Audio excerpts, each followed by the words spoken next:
Ahora sí.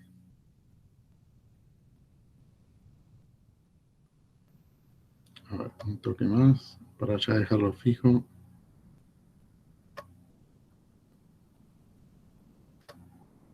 Ahí está. Bueno. ¿Dónde estoy con la presentación? Acá. Esto de tener varias ventanas me pierde. Acá estoy. Bueno. Entonces, más o menos nos habíamos quedado acá. Por ahí, bueno, cuesta un poco retomar de los conceptos que habíamos visto.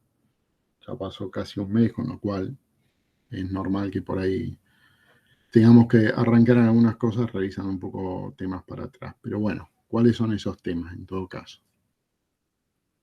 Nosotros habíamos estudiado las características que tiene el átomo en lo que hace a su composición. Habíamos dicho que en el núcleo de un átomo tenemos cargas eléctricas positivas, que son los protones, cargas eléctricas neutras, que son los neutrones. Hay una característica que tanto protón como electrón tienen una masa similar, o sea, dicho en criollo, pesan lo mismo. Y después teníamos como que en un material estable, o sea, que cuando hablamos de un material estable hablamos de un material que se mantiene eh, que se mantiene con las mismas propiedades a lo largo del tiempo, no que se va descomponiendo como es el caso de los materiales radiactivos. Pero bueno, arranquemos por los materiales más sencillos, los materiales que son estables. Entonces, dentro de esa estabilidad que tienen, una de las propiedades de esa estabilidad es que también están balanceados eléctricamente, o sea, la misma cantidad de protones que tiene el núcleo es la misma cantidad de electrones que tiene en órbita girando alrededor de ese núcleo. Después tenemos el otro componente, digamos, del núcleo, que es el neutrón, que como lo dice la palabra, su carga es neutra. Pero bueno, en definitiva, la composición mínima del átomo es un núcleo y electrones girando a su alrededor. El elemento más primitivo, el más sencillo de todos, es el átomo de hidrógeno, que solamente tiene un protón en el núcleo y un electrón girando alrededor. No tiene un neutrón como componente del núcleo. Pero bueno, ya vamos a ver más adelante, cuando empecemos a estudiar algún concepto más de lo que es la energía atómica, que en realidad el núcleo de hidrógeno termina alojando un neutrón. Bueno, cuestión.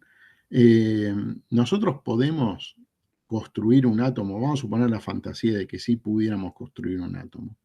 Podemos construir un átomo y supongamos que pudiéramos en el núcleo ir juntando protones, neutrones y alrededor en distintas órbitas, porque los electrones se mueven alrededor como en distintas órbitas. Supongamos que pudiéramos ir construyendo un átomo cada vez más grande con más neutrones, protones en el núcleo y electrones girando a su alrededor. Entonces nosotros tenemos la famosa tabla periódica, que lo habrán estudiado en algún momento en alguna materia como química, o lo habrán visto de alguna otra parte, pero tenemos la famosa tabla periódica, donde, si se fijan en esa tabla periódica, hay una determinada cantidad de elementos, arrancando por arriba a la izquierda, el más sencillo, que es el hidrógeno, y después va creciendo digamos, en la composición que tiene el núcleo, va creciendo hasta los elementos más pesados que están hacia el fondo de esa tabla. Donde también esa tabla está separado a aquellos materiales que son metales y no metales, donde la característica fundamental en los metales es que el electrón que tiene en la última órbita es un electrón que con una pequeña fuerza lo podemos desplazar de esa órbita y bueno, eso va a permitir en todo caso la conducción de la energía eléctrica a través de lo que es el flujo de electrones. Por eso, de hecho, la palabra electricidad va de la mano con el electrón, que es la carga que se mueve como energía a través de toda la red. Cuestión, si nosotros tuviéramos esta posibilidad, como decía, como una fantasía, porque en realidad se puede, pero es extremadamente difícil hacerlo. Si tuviéramos la posibilidad de ir construyendo átomos, agregándole en el núcleo protones, neutrones, vemos que en la tabla periódica tenemos tenemos esas casillas, que cada casilla representa cada uno de los materiales existentes en la naturaleza, y podría haber algún material más fuera de la tabla periódica de los elementos. Y bueno, la respuesta es que no. ¿Por qué? Porque las leyes naturales se cumplen en todo el universo, y la realidad es que cuando la cantidad de la cantidad de protones y neutrones que ocupan el núcleo es demasiado grande, ya llega un momento donde es inestable.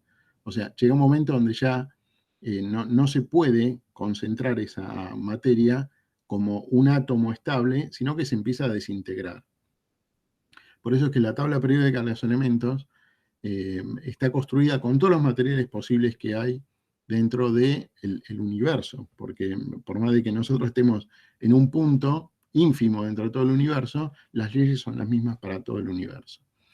De hecho, ¿cómo es que los protones y los electrones, los protones y los neutrones se mantienen en el núcleo? Si de hecho, si en algún momento lo vieron en alguna materia como física, los materiales que tienen las mismas cargas, por ejemplo, sumamos con los imanes, los materiales que son del mismo polo se repelen, y los que son de polos distintos se atraen. Entonces, si eso mismo ocurre con el núcleo, donde yo tengo varios protones, ¿cómo puede ser que los protones, que siendo de la misma carga eléctrica, no se repelan entre sí? Bueno, una de las leyes que domina digamos, la composición atómica es lo que llaman la ley de atracción nuclear fuerte. O sea, cuando yo tengo dos protones en una proximidad muy prácticamente unidos, bueno, hay una fuerza que los cohesiona, hay una fuerza que los vincula. Si yo de alguna forma pudiera separarlos, ya no, ya esos se desprenderían entre sí. Entonces, ¿qué sucede? Al acumular una gran cantidad de protones o neutrones en el núcleo, esa fuerza nuclear fuerte que se llama, va a permitir que exista ese núcleo atómico con todos los electrones girando a su alrededor, compensando eléctricamente las cargas positivas. Pero llega un momento que si yo Perdón. Perdón, Sí. una consulta. ¿Puede ser eso que pase cuando, no sé, yo tengo esos típicos imanes que son unas pelotitas medias grises, oscuras, que si vos las acercás mucho, o sea, te cuesta un montón, pero hay veces que si haces mucha fuerza lográs que se toquen y como que se quedan pegados? No sé Sí, si... si se tocan y se quedan pegadas, porque son igualmente, por más pelotitas que sean, siempre van a tener una parte positiva, un polo norte y un polo sur. Sí, sí, si vos las girás 180 grados, se atraen, pero si la das de vuelta, se repele. Sin Claro. embargo, si son opuestos, perdón, si son... si se están sí, si se están repeliendo, se dice. Bueno, y los acercás mucho y como que se pegan igual.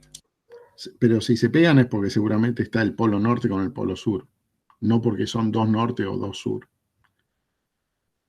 Ah, ¿Me bueno, no sé. explico? Tendría que Sí. probarlo de nuevo. Eh, bueno, eso no sé. Vos me decís que tiene forma de pelotita, pero si no, una forma sería verificarlo con una brújula cerca, como para poder saber exactamente en esa pelota dónde está el norte y dónde está el sur. ¿Sí? Pero bueno, cuestión, si nosotros vamos juntando, vuelvo a decir, con esta fantasía, como si pudiéramos hacerlo, juntando en el núcleo protones y neutrones, va a llegar un momento donde ya se vuelve inestable. Entonces ahí fue donde la física atómica pudo predecir, en base a los cálculos, en base a las fuerzas conocidas de lo que es la atracción nuclear, cuál es el límite, o sea, cuál es el último material donde es estable, y de ahí en más ya no es un material porque es completamente inestable, o sea, no voy a poder construirlo. De hecho, la tabla periódica, en el grupo hay mucha gente que es joven, y hoy, o cuando estudiaron, ya tenían una tabla periódica con todas las casillas completas, con todos los materiales, cada uno con su nombre. Generalmente, bueno, los últimos materiales generalmente llevan el nombre del científico que los descubrió, o alguna referencia que ese científico haya deseado como nombre para ese material. Eh, Pero bueno, cuando yo era joven no era así. Había muchas casillas que estaban vacías porque se sabía que ese átomo podía existir, o sea que las leyes naturales permitían que exista, pero todavía no se había descubierto en la naturaleza. De hecho, hay muchos materiales que no se descubrieron en la naturaleza, sino que son creados en laboratorio. Pero la ley se cumple. Entonces, vamos a tener el átomo más sencillo, que es el hidrógeno, y otros átomos más complejos, pero que tienen un límite. Yo no puedo seguir agregando más protones o neutrones al núcleo porque se vuelven completamente inestables. Bueno, en esa última parte, donde ya tengo los materiales más pesados, tengo algunos materiales que tienen esta particularidad de que son inestables pero en el tiempo. O sea, a medida que va pasando el tiempo van perdiendo, van liberando del núcleo, generalmente lo que se libera son neutrones. Entonces, hay dos materiales que son los que en mayor proporción tienen esa característica, que son el, el uranio y el plutonio. Son los dos elementos radiactivos eh, que digamos, tienen esa propiedad, que van perdiendo con el tiempo los neutrones que forman parte de su interior. Y hay veces que no solamente los van perdiendo esos neutrones, sino que después hay otro momento de transición donde ya es inestable y termina separándose el núcleo en otros dos elementos y ya no es el elemento original, que era el uranio o el plutonio. Son otros dos elementos. Bueno, cuestión. Así como eso sucede en la naturaleza, entonces el avance tecnológico permitió poder hacerlo, pero de una manera, vamos a decir, controlada, porque a veces se salió de la mano todo eso, ¿no? Pero obviamente que en el proyecto original no estaba la idea de que se salga de control todo eso. Entonces, de alguna manera se pudo lograr bombardear, por decirlo de una manera, el núcleo atómico de modo tal de hacer esa fisión, o sea, esa ruptura del núcleo en otros dos materiales, pero como consecuencia de esa fisión, o sea, como consecuencia de esa ruptura del núcleo, además de liberarse los dos componentes que son la subdivisión de ese núcleo, se libera muchísima energía, y energía que barre muchísimas partes del espectro radiactivo, tanto desde la luz, como desde el calor, como desde rayos alfa, beta, gamma, X. Bueno, Profe, y para fisionar, ¿qué se le aplica? ¿Qué se para aplica? fisionar, Claro, digamos, para realizar para hacer eso, que se fisione un núcleo.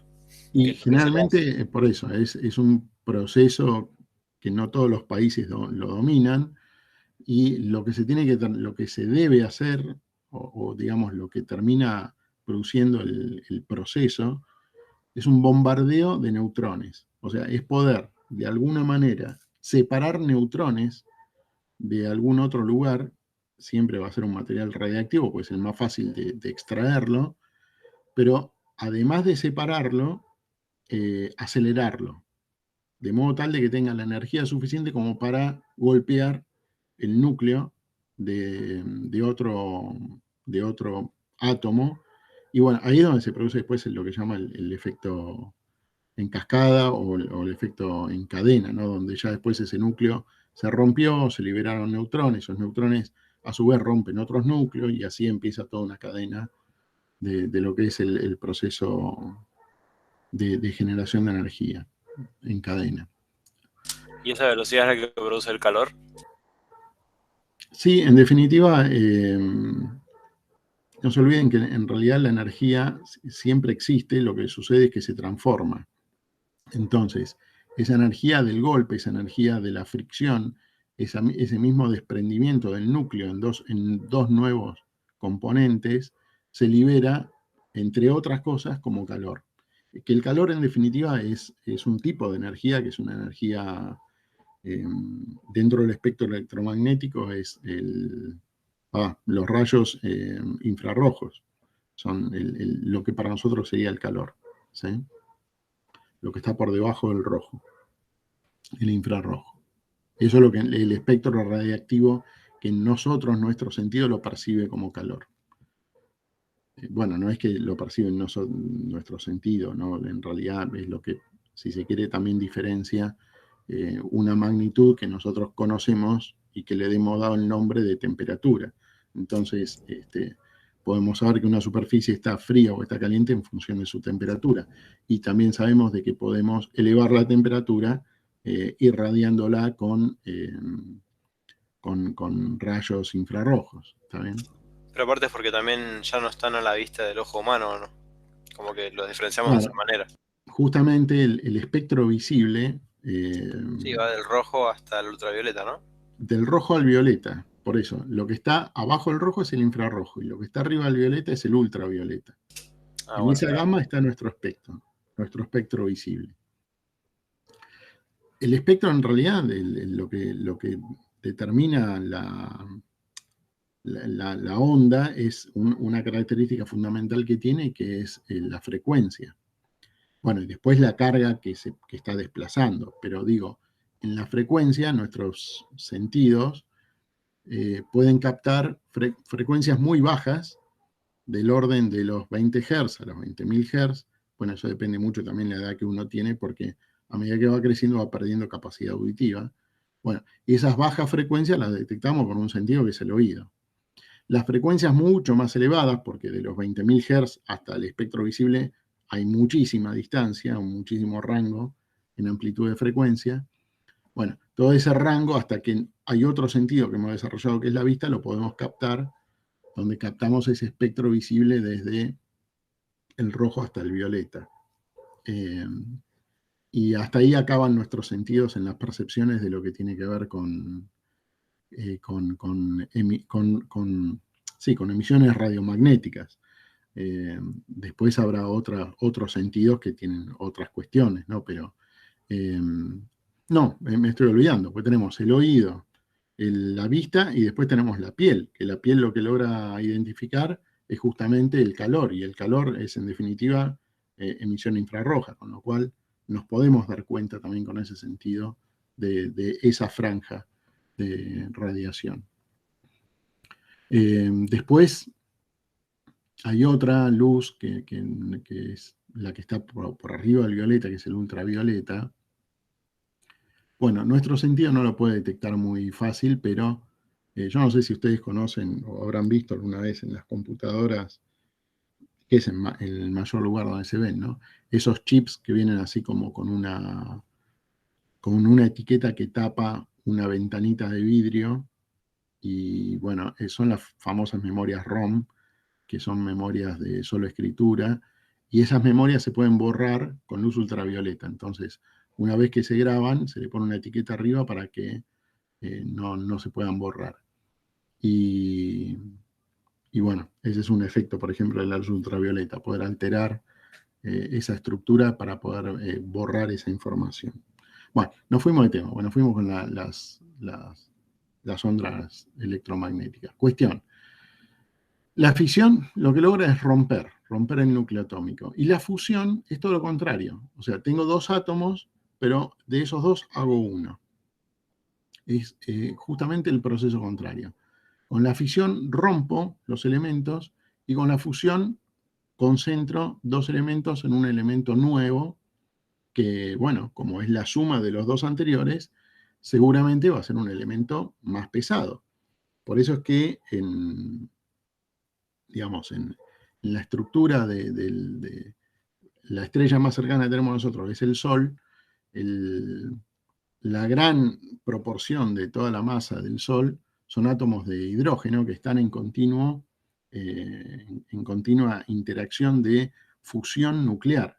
En realidad en el Sol está pasando esto de que ocurre una continua fusión nuclear. Entonces, esos átomos de hidrógeno se están fusionando y generan, a raíz de esa fusión, átomos de un elemento más pesado, que es el elemento que le sigue en la tabla periódica, que es el helio. Bueno, tan grande es la energía que se libera que nosotros estamos a 150.000 kilómetros y la percibimos. Gracias a esa energía existe la vida, ¿no? Entonces, imagínense la cantidad de energía que está irradiando ese proceso de fusión en esa estrella que para nosotros es el Sol. Bueno, es una cantidad de energía enorme, de modo tal de que también las estrellas que vemos en el cielo, que no son el Sol, cuando es de noche, son fuentes de energía que están a miles de años luz y sin embargo las vemos. O sea, imagínense la cantidad de energía que se desprende como producto de la fusión.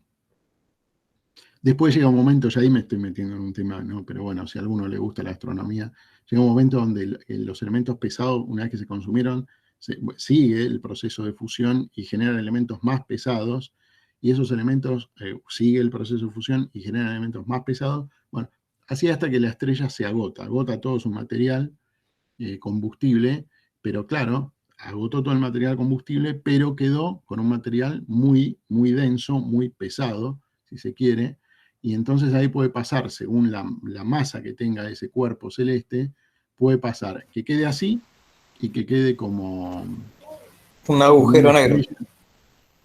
Bueno, si es un agujero negro es porque colapsó, o sea, era tan grande la masa que tenía que colapsó en un solo punto y ese es el famoso agujero negro. Ahora, también puede darse, ¿no?, que quede como una estrella, lo que se llama estrella de neutrones, o sea, una estrella que ya no irradia la misma cantidad de energía, simplemente irradia neutrones como proceso natural de descomposición. O también puede quedar así como lo que se llama una enana blanca, que es una estrella que ya no emite la misma cantidad de radiación en el espectro electromagnético, pero ya no tiene más combustible para seguir funcionando. Está agotando lo último. Bueno, fuimos recontra el tema. Pero la cuestión es que el mundo atómico es el principio en el cual se basan estas dos cuestiones. Una que es la ruptura del núcleo y otra que es de dos elementos hacer uno más pesado. En ambos se libera energía, en ambos procesos. Ahora, la cuestión es que en el proceso de fusión, o sea, cuando concentramos dos elementos en uno más pesado, tenemos una característica, que logramos obtener energía, pero no tenemos residuos radiactivos. O sea, como les comentaba de lo que sucede en el Sol, si yo tengo dos átomos de hidrógeno, y esos dos átomos de hidrógeno los fusiono en un nuevo átomo que es de hidrógeno, helio, bueno, no sucede nada. O sea, he transformado dos átomos de hidrógeno en un átomo de helio y tengo una liberación de energía como ese proceso, pero no tengo un material nuevo que sea nocivo. No, tengo otro gas inerte, como es el caso del helio, y he logrado unir dos núcleos en un átomo nuevo. En cambio, en el proceso de fisión, no, porque en el proceso de fisión yo logro romper el núcleo, pero como consecuencia produzco, o sea, fabrico nuevos elementos que son radiactivos. Le estoy liberando neutrones que siguen haciendo esa reacción en cadena y destruyendo otros átomos a los cuales pueda golpear y destruir, porque en definitiva ese neutrón, con la energía que tiene la capacidad de romper cualquier estructura atómica, no solamente los átomos los átomos que son uranio y plutonio, sino que puede destruir cualquier elemento. Bueno, pero en ambos se da gran cantidad de liberación de energía. Ahora, la realidad es que esa gran cantidad de liberación de energía es, en el caso de la fisión, o sea, lo que nosotros actualmente dominamos, es la fisión, que es romper la estructura de un átomo. Bueno, tenemos una buena cantidad de energía, pero en el caso de la fusión, empleando los mismos, la misma cantidad de energía para producir más energía, no, se triplica o cuatriplica. O sea, si tuviéramos la tecnología suficiente como para manejar lo que es el proceso de fusión, o sea, si pudiéramos generar energía como la genera el Sol, estaríamos generando muchísima más energía de la que generamos con el proceso actual que dominamos, que es la fisión. De hecho, el material combustible para la fisión es el uranio y el plutonio, mientras que el material más sencillo que se puede utilizar para la fusión es simplemente el hidrógeno como material combustible. Con lo cual, digamos, obviamente que se está en vías de analizar y estudiar y lograr, en el mejor de los casos, poder tener un reactor de fusión y no un reactor de fisión. Pero hoy todavía no existe la tecnología como para poder lograrlo. O sea, todavía no tenemos como, por ejemplo, tomar un neutrón y lograr darle una velocidad cinética tal que pueda destruir el núcleo de un componente como es el uranio o es el plutonio, pero no tenemos la tecnología como para poder cohesionar el núcleo de dos átomos de hidrógeno para lograr un átomo de helio como si lo hace, por ejemplo, el Sol. Obviamente que hay mucha gente que está trabajando en esto porque imagínense que de poder lograrlo se resolverían grandes problemas que hoy tenemos con la generación de energía, ¿no? Pero bueno, no es algo sencillo. De hecho, ustedes habrán escuchado en algún momento. A las petroleras no les gusta esto. No sé si no les gusta, igual las petroleras ya están en otra etapa, saben que es un combustible limitado, el petróleo. De hecho, fíjate que de los últimos 2 o 3 años a esta parte se está hablando cada vez más de motorizar a lo que se pueda con energía eléctrica. Yo creo que ese es un cambio que tal vez, no sé, yo digo, tal vez lo veamos más tarde que temprano, pero no quiero ser pesimista en ese sentido. Yo cuando era joven nos parecía algo, lo mirábamos todo así como, viste, como si fuera algo de otro planeta. Personas que caminaban en la calle con una valija, porque era como una valija, y de esa valija salía un cable, y de ese cable salía un teléfono que en realidad era un ladrillo, realmente era un ladrillo.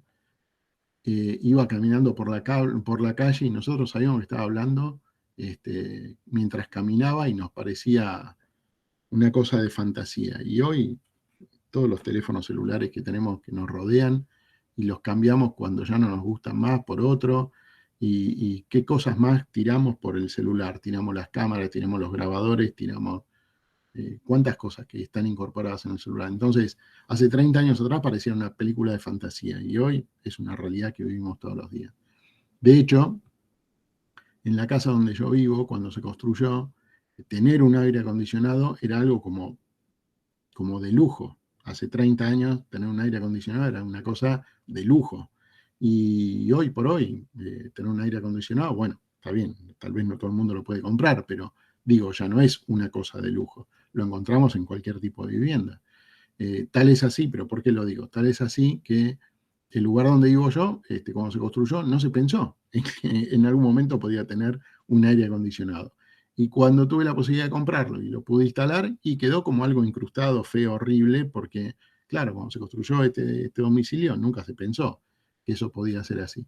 ¿Y por qué lo digo? Porque yo creo que algo similar va a pasar con la energía eléctrica. O sea, hoy por hoy tenemos una red de distribución de energía, genial, pero el parque automotor, si en algún momento llegara a darse de que empieza a crecer cada vez más la energía eléctrica como uso de movilización, y bueno, la realidad es que las ciudades no están construidas pensadas de esa manera. Entonces, ¿cómo vamos a tener un cargador de energía eléctrica en un domicilio si todo el mundo vive en un departamento?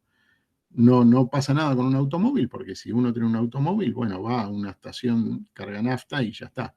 Pero si tenemos que enchufar el auto, ¿cómo hacemos? Si todos los 40 personas que viven en un departamento tienen que enchufar el auto. Por eso digo, hay cambios que vienen, yo no sé con qué velocidad, pero vienen. De hecho, en Europa... Para mí van a ver como los parquímetros, donde vos estacionás, sacás el cable y lo dejás enchufado ya. puede Un ser, candado. puede ser, sí. Yo en el 2017 viajé y sí, pero había en cada esquina como una terminal, así como dice Lautaro, como un parquímetro. Ajá. Igual fue en 2017 y nada, estaba bastante avanzado. ¿En dónde? En Noruega. En Noruega. Bueno. Pero ahí en Noruega, ponerle de 10 autos que veías, eran 8 Teslas eléctricos, ponele. O sea, era todo eléctrico. O si no, híbridos. Si no, pero por ejemplo, auto a nafta o gas, no había nada. Todo híbrido o eléctrico. Por eso, hay cambios que vos me decís que lo viste en el 2017, ya pasaron 5 años. Bueno, No Hay sé una si vio que isla hay de una Grecia, YPF que está yendo para lo que es la ruta 2, creo, que sí, tiene un sector de carga para autos sí, eléctricos. sí, sí. Sí, hay una ahí, también hay una en la ciudad, pero son como emblemáticas, ¿no? Como, bueno, como emblemáticas, pero no es que está muy difundido. Y de hecho, hay una isla en Grecia donde ya no se permite autos de combustión, tienen que ser eléctricos. En Europa lo que se está alentando digamos, a que se reconvierta la industria y bueno, se van a poner impuestos más caros para los autos de motor de combustión. Yo creo que no solo a los de motor de combustión, sino que creo que a los vehículos de 4 ruedas ya creo que el futuro en las ciudades muy urbanizadas van a ser los monopatines eléctricos, motos eléctricas inclusive, y hasta ahí. Mira, yo le regalé a mi nena ahora un monopatín eso eléctrico, dura 50 kilómetros hace, pero está muy bueno. Y 50 kilómetros no es nada despreciable, ¿eh? Si vivís cerca de tu trabajo Para una ciudad es excelente, está bien, tenés otras cosas, no vas a salir con un monopatín un día de lluvia, ¿no? Ujú. O vas a ir a hacer las compras al supermercado del mes con un monopatín, pero creo que a futuro se va a planificar la destrucción del automóvil para largas distancias. No, Por pero eso, ponele que tenés que ir a hacer algo cerca, va y venís, no sabés lo que es. Está muy bueno. por eso Combinado digo, con un eficiente transporte público de trenes, por ejemplo, yo creo que sería ideal. por eso digo que, bueno, todo esto había nacido con la pregunta de si a las petroleras les gustaban o no. Y la realidad es que las petroleras saben Sí, que pasa es que un si la petrolera le sigue vendiendo el combustible a la generadora, estamos en la misma. No, a ver, estamos de acuerdo, pero estamos de acuerdo. Pero una cosa es que vos me digas, mira, a ver, cuando vos encendés un auto, el 40% de la energía se va en calor. O sea, no la usás. O sea, de 1 litro de nafta que cargas, casi la mitad de ese litro está tirado. No sirve, no sirve. No se le saca ningún provecho. Se lo transforma en calor y en emisión de dióxido de carbono, nada más. Imagínate si tuviéramos bueno, por eso digamos las centrales térmicas tienen esa característica, ¿no? Que transformamos el combustible de manera tal de sacarle el máximo rendimiento. Entonces, si vos después ese rendimiento que lo elevaste, ahora ya no tenés un desperdicio del 40%, sino que por ahí tenés un desperdicio del 5%, y esa energía vos la podés almacenar, sea en los automóviles o lo que fuera, bueno, entonces estás gastando el mismo combustible, pero le estás sacando un mayor provecho. Por eso digo que las petroleras no es que van a desaparecer, saben que es un recurso limitado y hay otras cosas que van a seguir demandando energía de un combustible. Caso las centrales que trabajan justamente, centrales térmicas que trabajan consumiendo algún tipo de combustible, sea gas, carbón Sí, igual para la fabricación de todo lo que son los plásticos también se utiliza fabricación de plástico, combustible. la industria, o sea, los buques siguen trabajando con motores a combustión, las aeronaves siguen trabajando con motores a combustión, con lo cual no es que es un día para el otro se terminó. Se está empezando a estructurar como para darle lugar a este tipo de uso del cual se le saca más provecho. Porque en definitiva alguien podrá decir, bueno, pero para cargar los autos, las baterías de los autos con energía eléctrica, tenemos que seguir gastando el combustible para generar la electricidad. Sí, es cierto, pero le está sacando un mayor provecho a que si ese combustible estuviera en un tanque de un auto, donde, como te decía, se transforma en nada, en calor y en monóxido de carbono, un 40% sin sacarle ningún provecho. Pero bueno, nada. Ni que hablar otras cosas, ¿no? Porque en un automóvil el mismo proceso de frenado lo que hace es reconvertir al motor como si fuera un generador y de esa manera logras también frenar el vehículo a la vez que estás cargando, retomando, digamos, esa energía de desaceleración, esa energía cinética en nuevas cargas para la batería. Pero bueno, nada, sería muy extenso, pero digo, tratemos de ser optimistas de que el horizonte viene por ese lado. Con lo cual, Por eso se apunta, digamos, también a esto de lo que es la red inteligente, cosa de tener puntos generadores, y digamos, lo óptimo sería puntos generadores de energía limpia y cercanos a los puntos de consumo, de modo tal de que tampoco tengas pérdidas en el transporte. Pero bueno, nada, es algún futuro que Dios quiera que lo podamos ver. Cuestión, como para hacer un resumen de lo que es fusión y fisión. Bueno, la fusión nuclear es una energía mucho más limpia, terminamos uniendo los átomos y todavía estamos lejos de poder hacer que sea algo viable. Ahí me acordé de lo que le estaba comentando antes. Hay un centro de investigación que, si no me equivoco, está en Suiza, que se lo conoce como la máquina de Dios, bueno, o el cañón de, no me acuerdo ahora la sigla, pero bueno, en cuestión, que es un acelerador de partículas que se utiliza para muchos estudios que tienen que ver con el mundo atómico y subatómico, pero una de las características para las cuales se lo está utilizando es para ver, de alcanzar, o lo más probable que se pueda, de alcanzar el proceso de fusión nuclear. Bueno, pero el tema es que estamos todavía muy lejos de que sea viable. Lo bueno es que no genera residuos, y lo bueno también es que es completamente seguro. O sea, a diferencia de lo que tenemos con un proceso de fisión donde rompemos los átomos, bueno, si eso se nos va de control, ya sabemos los daños que podemos causar. Mientras que acá no, acá simplemente estamos generando nuevos materiales y sin daño al medio ambiente. En cambio, en el proceso de fisión, bueno, ese proceso de descomposición de los elementos pesados lo único que termina es generando nuevos elementos que siguen siendo radiactivos y son residuos que después tenemos que guardar por cientos y cientos de años hasta que pierden su peligrosidad o hasta que haya alguna tecnología que permita de ese material que ya no se utiliza en la central atómica darle algún destino de algún uso, como para poder darle una segunda vida a ese material. Hoy no sucede así, o sea, hoy los materiales que ya formaron parte del combustible de una central nuclear, cuando se extraen, en realidad siguen conservando todavía radiación, pero justamente se los extrae porque ya no tienen esa capacidad de generar energía en un nivel que permita sacarle rendimiento. Entonces se los separa, pero todavía conservan algo de energía. Lo que sucede es que para extraer energía de ese material residual, y debería invertirse muchísimo dinero, con lo cual no es viable, no tiene sentido. Directamente se lo deja en un depósito hasta que pierda su poder de radiación, y bueno, si en el transcurso del tiempo surge alguna tecnología que permita recuperar energía de ahí, eso está ahí a disponibilidad para ser utilizado.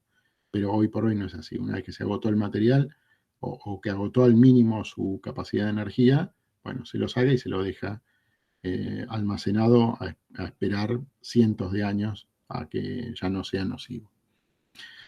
Bueno, esperen porque me perdí con la radiación, con la presentación. Acá estoy. Bueno.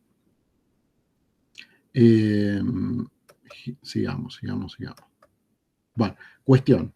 Los materiales generalmente, como les decía, los encontramos algunos en la naturaleza, son proporciones muy, muy ínfimas las que hay, pero hay en la naturaleza, a diferencia de otros materiales. Los materiales atómicos son el 0,3% de todos los materiales que existen, por ejemplo, en la Tierra, pero a pesar de que es una proporción que parecería ridícula, es lo suficientemente importante como para ser considerada y extraerle, digamos, la energía que con la tecnología podemos llegar a recuperar. Pero estamos hablando de los materiales que estamos utilizando para este proceso de fisión, con lo cual, si ese material es el uranio, y para poder llegar al uranio tenemos que extraerlo de la naturaleza, buscar en minas donde sepamos que hay presencia de uranio, hacer el proceso de extracción, todo el proceso luego de la extracción para poder obtener un poco de material que, como en todo proceso de minería, son toneladas y toneladas que a veces se mueven para sacar unos pocos gramos. Bueno, lo que sucede es que esos pocos gramos tienen una importancia muy, muy elevada, porque si tuviéramos que producir esa misma energía con otros materiales, insumiría mucho más dinero.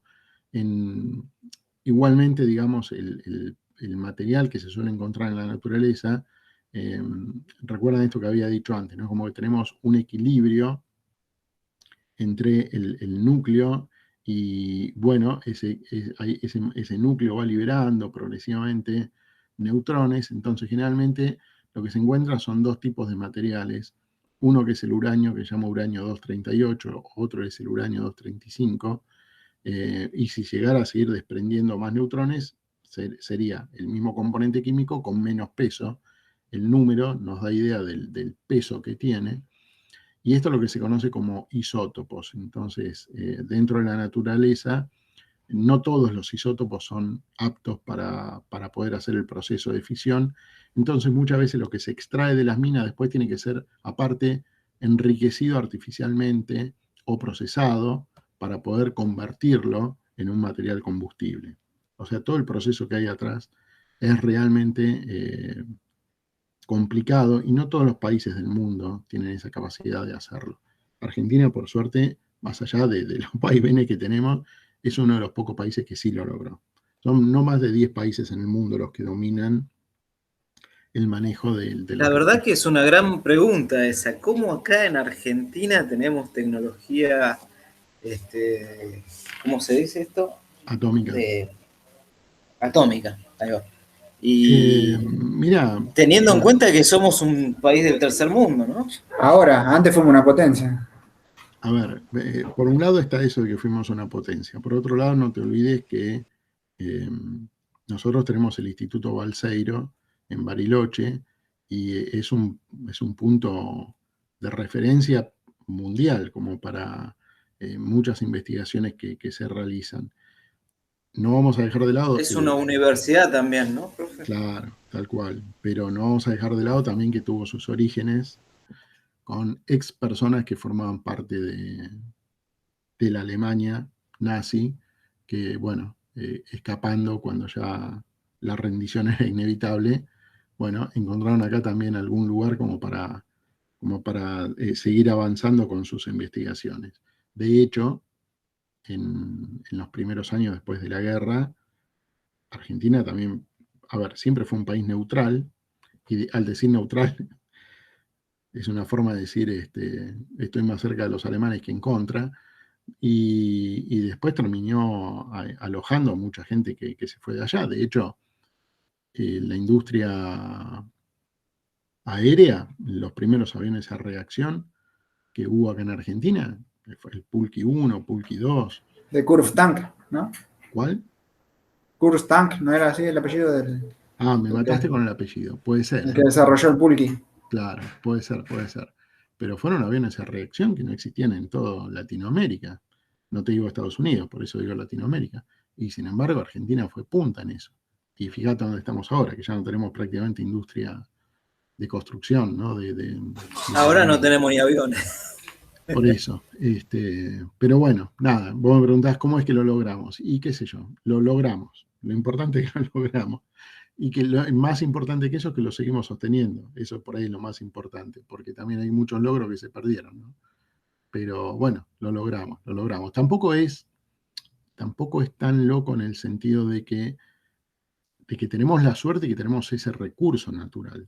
O sea, distinto sería, supongamos, un país que no tuviera dentro de su material de recurso minero elementos como el uranio o como el plutonio. En Argentina se da que tenemos lugares de donde se puede extraer naturalmente. Entonces eso también es como que... Bueno, pero vos lo podés comprar también a eso, me imagino, sí. ¿o no? Sí, lo podés comprar, pero ya, digamos, si lo compras es evidente de que ya hay otro que ya desarrolló esa tecnología, y también ese otro puede decir si te los vende o no. ¿Me explico? Porque Entonces, esto, ¿cómo es? Yo, por ejemplo, quiero poner una central de generación nuclear. Compro ese material y eso me dura tipo 100 años. no, deberías comprar muchísimo para que te dure 100 años. Generalmente la vida útil de las barras, una vez que se arma, digamos, ahora lo vamos a ver más adelante, pero generalmente la vida útil es más corta. Y digamos, una central atómica, una vez que arranca, porque no es como el motor de un auto que uno dice, bueno, lo uso hoy, volví a casa, lo apagué, salgo mañana, lo vuelvo a encender. No, no, no. Una central Claro, no atómica, para, una vez que no arrancó, para. no para más. O sea, para únicamente por una emergencia, por una parada técnica o por el recambio del combustible nuclear, porque ya agotó toda la capacidad que tenía como para mantenerse operativa. Y ya no tiene sentido porque la energía que genera es muy poca. Bueno, no es que lo están midiendo, ya eso está todo calculado, ya se sabe cuál es la vida útil de las barras que se utilizan para enriquecer la central. Pero bueno, sí, no, a ver, tampoco es tan sencillo como si yo compro y me instalo una central nuclear. No, no es tan sencillo, eh, pero bueno, la realidad es que gracias a Dios, no sé, lo tenemos. Por eso decía que uno puede comprar el material, sí puede comprarlo, pero si los países dominantes son pocos, también está el hecho de decir el que te lo vende si te lo quiere vender, ¿no? Porque ¿con qué fines lo puede llegar a usar? Bueno, entonces también al tener nosotros un recurso como un recurso natural, tenemos esa libertad de que si podemos lograrlo, extraer y procesar, no tenemos que pedírselo a nadie. Ese es uno de los pasos que también nos permitió llegar hasta acá, ¿no? Profe, ¿eso se extrae de acá, de alguna provincia? Sí, no me preguntes en particular en cuál. Sé que hay minas en el noreste, pero no tengo, no recuerdo ahora cuáles son. Sí, se extrae de acá, sí. Yo hace poco me crucé trabajando en la calle con un riojano que me contaba que en La Rioja hay una parte que sacan el oro, ¿puede ser? Sí, bueno, los recursos que tenemos nosotros son varios. Lo que pasa es que también hay una cuestión. A ver, la minería tiene una cuestión que está bien, es como un recurso natural, es bárbaro, pero también tenés un daño al medio ambiente.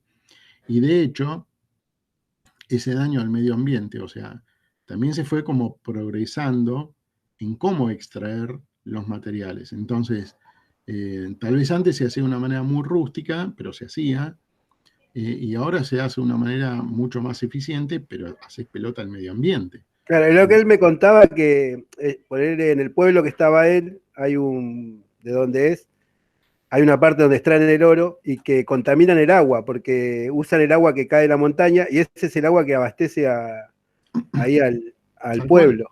tal cual, tal cual. Para poder obtener una determinada proporción de oro, necesitas toneladas de agua para lavar el material con el cual,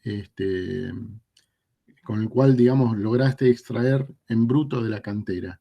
Y bueno, es un recurso que se pierde. O sea, está dañando el medio ambiente utilizando un recurso como el agua, dañándola, porque al dañar el agua dañas también el medio ambiente. Y es un debate, es un debate. Él me decía que hay una enfermedad rara ahora ahí en el pueblo por el tema de eso, que el agua sale contaminada y contamina a las personas. Sí. Ahí hay muchas veces, lo que pasa es que, claro, es como, en realidad, ¿cómo decirlo?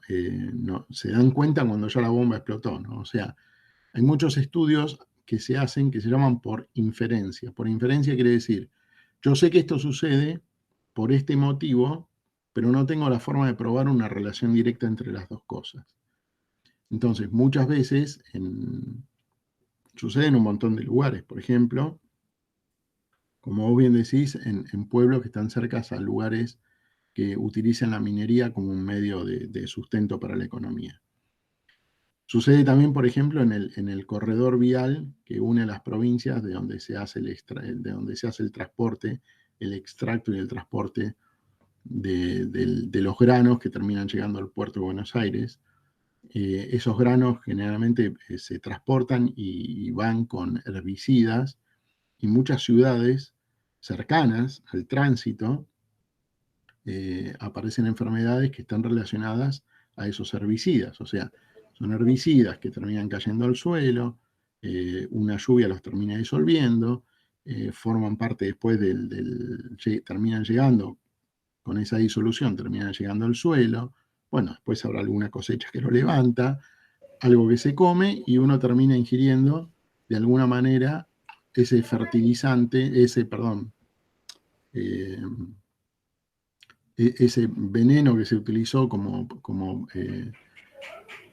para preservar o sacarle el mayor rendimiento a la cosecha. Y bueno, y hay muchas partes del corredor vial donde se sabe que en cercanías está ese problema. De la misma manera una vez vi un documental que lo tiran con avionetas, tiran así como para fumigar, no sé qué hacen. Que eso, claro, queda en el aire y la gente después embarazada, que trae problemas, nacen los chicos con deformación. Tal cual. Vi un documental una vez.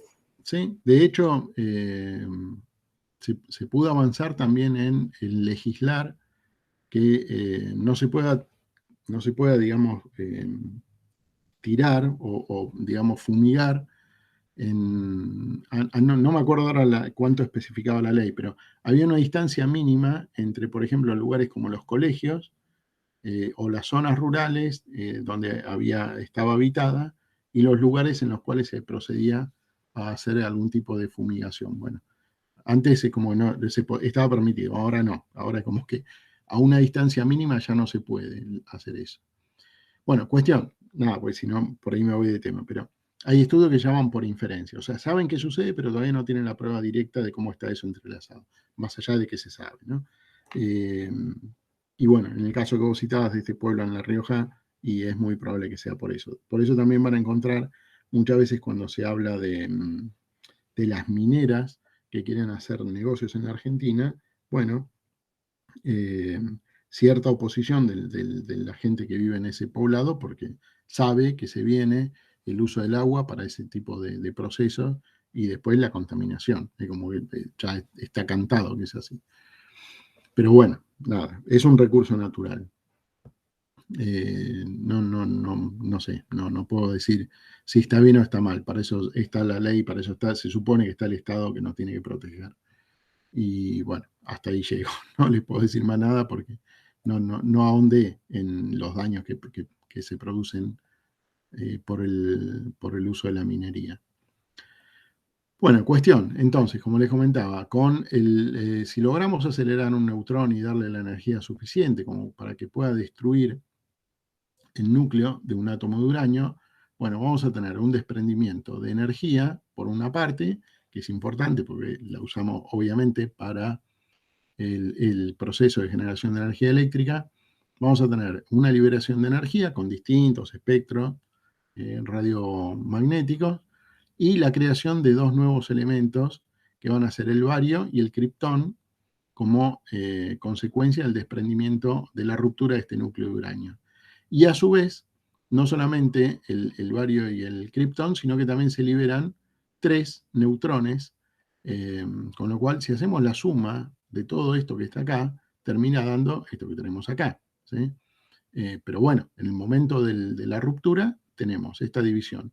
Un átomo de bario, un átomo de criptón, 3 neutrones. Y esos 3 neutrones, como consecuencia de esta liberación de energía, a su vez van a tener la posibilidad de chocar otra vez 3 átomos de uranio. Con lo cual, ahí se va a producir el efecto en cadena, con lo cual a la ruptura de este átomo de uranio se liberarán otra vez 3 neutrones, aparte de la energía, se liberarán 3 neutrones que van a tener la capacidad de volver a romper otros átomos de uranio.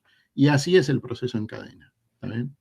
Así como se contagia la gente de coronavirus, de la misma manera sucede con esto. O sea, uno contagia a 4, esos 4 contagia a otros 4 y empieza la dispersión del virus. Bueno, algo similar ocurre con el impacto de un neutrón en un átomo de uranio y ese después en su desprendimiento de energía desprende también neutrones y ahí está ese efecto que se llama de reacción en cadena. Obviamente que esta es digamos, un dibujo gráfico, no es que uno dispara un neutrón, la cantidad de átomos que hay en una pequeña en una partícula, la cantidad de átomos que hay son miles, millones, con lo cual el bombardeo de neutrones no es un solo neutrón, son una determinada cantidad de neutrones, de los cuales, porque no todos los neutrones terminan golpeando el núcleo del átomo de uranio. Hay otros que pasan de largo, porque esto es un mundo infinitesimal, con lo cual uno por ahí termina disparando no sé, 1 millón de neutrones para que algunos pocos impacten en un átomo de uranio. Lo que pasa es que cuando uno logró que ese impacto se produzca, ahí es donde empieza el efecto en cadena, se enciende ese material y empiezan unos a golpear a los otros, liberando energía, ¿no? Entonces tenemos una liberación de energía en este desprendimiento. Si este se desprende, también tendremos liberación de energía, más 3 neutrones, y así sucesivamente en eso que hablamos de la reacción nuclear. Bueno, de esa manera es como que todas estas partículas terminan liberando energía, otras partículas, otras radiaciones, y nosotros de ahí tomamos una energía en particular, que es la energía térmica, es la energía calórica. Pero ya lo vamos a ver. Bueno, cuestión, así como les decía, en el proceso de la reacción en cadena, tenemos algo que termina golpeando un núcleo, ese núcleo depende de 3 neutrones, esos 3 neutrones termina golpeando y así se va dando una generación en cadena de este proceso. Entonces tenemos como algo que podemos definir que es la masa crítica. ¿En qué consiste? Bueno, la masa crítica, cuando hablamos de crítico, por ahí la palabra crítica para nosotros nos refleja algo de caos, y en realidad no. En el caso de la energía atómica, la masa crítica lo que nos habla es de un balance, de un equilibrio. O sea, en realidad cuando alcanzamos la masa crítica, ¿qué quiere decir? Que logramos que este proceso, en todo el elemento combustible que nosotros tenemos en un reactor, que este proceso se sostenga en el tiempo y que esa liberación de neutrones vaya golpeando otros átomos y que esa liberación de energía sea lo suficientemente importante como para que la podamos recuperar y que la liberación de esos neutrones vuelva a golpear otros y así se va sosteniendo en el tiempo esa reacción. Y cuando hablamos de masa crítica, en realidad lo que estamos diciendo, más allá de que el proceso se mantiene continuo, de que la potencia, o sea, esta energía que estamos liberando, energía térmica, de alguna manera la podemos considerar también o medir en potencia, porque después esa energía, no se olviden que se transforma, vamos a transformar esa energía en otro tipo de energía, y en el último tramo, que es lo que nos interesa, la energía eléctrica. Pero bueno, esa potencia, digamos, se sostiene, o sea, es una potencia que una vez alcanzada se va a autosustentar y no se va a apagar, porque imagínense que esta reacción que tengo acá, supongamos que los neutrones liberados no logran impactar, no logran impactar otros átomos de material combustible, y bueno, entonces esa reacción en cadena se va como deteniendo, se va como apagando, y eso es lo que se llama masa subcrítica, o sea, cuando yo comencé el proceso pero no lo pude autosustentar. Entonces es como que esa energía la logré, pero después se va progresivamente apagando. Bueno, eso es lo que se conoce como masa subcrítica. Pude encender esa energía, pero no se sostiene sola en el tiempo. En cambio, en el caso de la energía de lo que se denomina masa crítica, sí, se sostiene en el tiempo, tengo siempre la misma potencia. Acá, obviamente, al detenerse, cada vez la potencia es menor. Caso contrario es cuando tenemos lo que se llama una masa supercrítica, que, bueno, es cuando la potencia va creciendo, pero imagínense que si hablamos de que cada golpe de un neutrón en un átomo termina generando 3 nuevos neutrones que van a impactar a otros 3 átomos, bueno, eso es exponencial, o sea, si en algún momento el desprendimiento de energía es tal que ya no lo puedo detener, ya no lo puedo contener, bueno, ahí es donde estamos hablando de esa masa supercrítica, donde el crecimiento es exponencial, porque a medida que encuentre material combustible, va a seguir creciendo esa reacción y ya es insostenible. Ahora vamos a ver algunas formas en las cuales se trata de dominar eso, pero hay veces que se va de la mano y bueno, esos son los famosos accidentes que se conocen, como fue el caso de Chernobyl, donde en un momento dado el material que debía cumplir la función de detener esa reacción en cadena de manera progresiva, bueno, ese material no entró en el momento preciso y bueno, ya después hizo un proceso incontrolable donde ya era inevitable, ya no hay margen de tiempo porque son cosas que ocurren, ya no hay una vuelta atrás y cuando ocurren es cuestión de segundos, minutos. Bueno, vamos a ver entonces un par de videos que nos van a ilustrar un poco más todo esto que estoy diciendo. A ver. A uno lo voy a acelerar porque la persona habla muy lento y nos vamos si no a quedar mucho tiempo viendo algo que... Deme un segundito, ¿eh? A ver.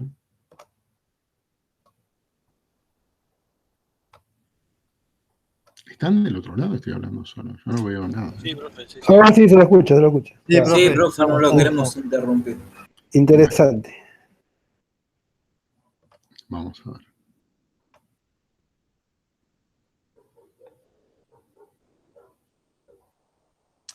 Perdón. A ver.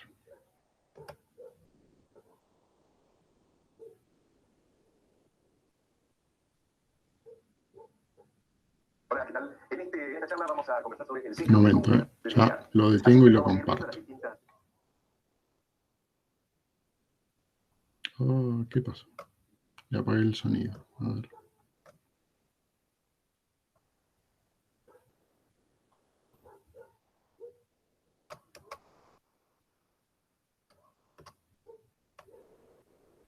A ver.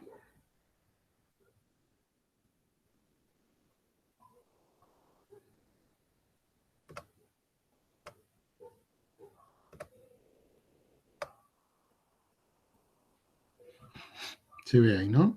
Sí. Sí.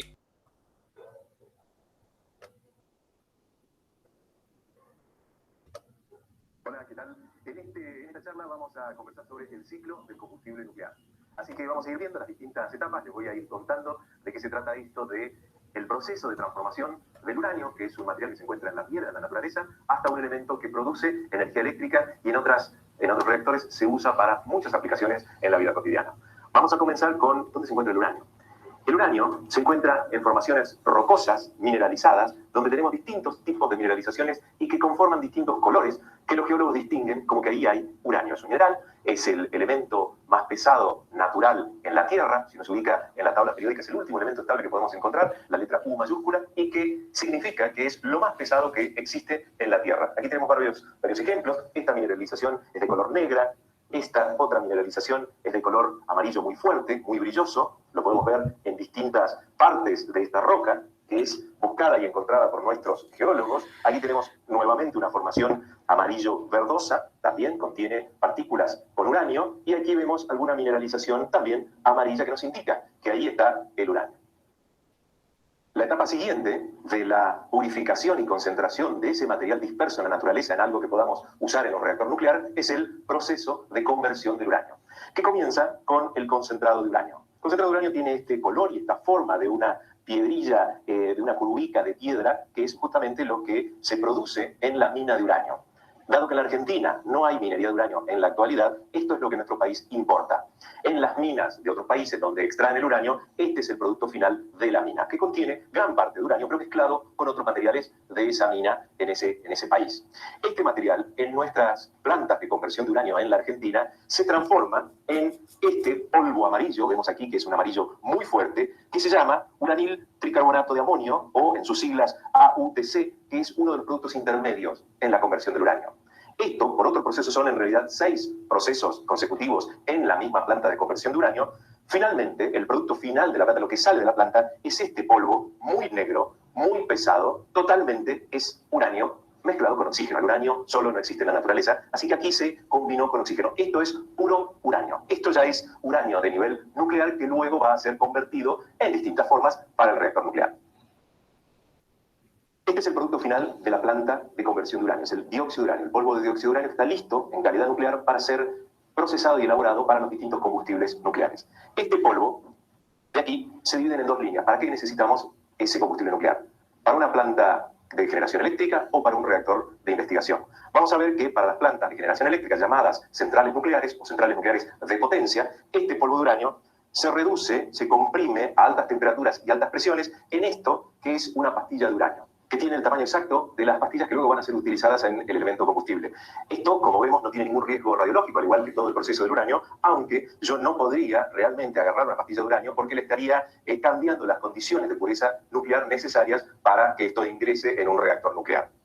Luego, estas pastillas son introducidas en vainas, también construidas en fábricas argentinas por gente que ha estudiado mucho sobre el tema de los materiales. Estas vainas contienen, para este tipo de reactor, 47 de estas pastillas minúsculas de uranio, y estas vainas se llenan de esas pastillas de uranio y se sueldan en sus extremos para que la pastilla no pueda salir. Esto es sellado totalmente y rellenado con un gas inerte, para que no haya reacciones químicas adentro. Esa vaina completa, junto a otras, en un total de 37 de esas vainas, un elemento combustible nuclear. El que estoy mostrando justamente es un ejemplar de la central nuclear de Embalse. Este elemento combustible mide exactamente 50 centímetros de largo, contiene 37 varillas o vainas que a su vez cada una de ellas contiene 47 pastillas de uranio.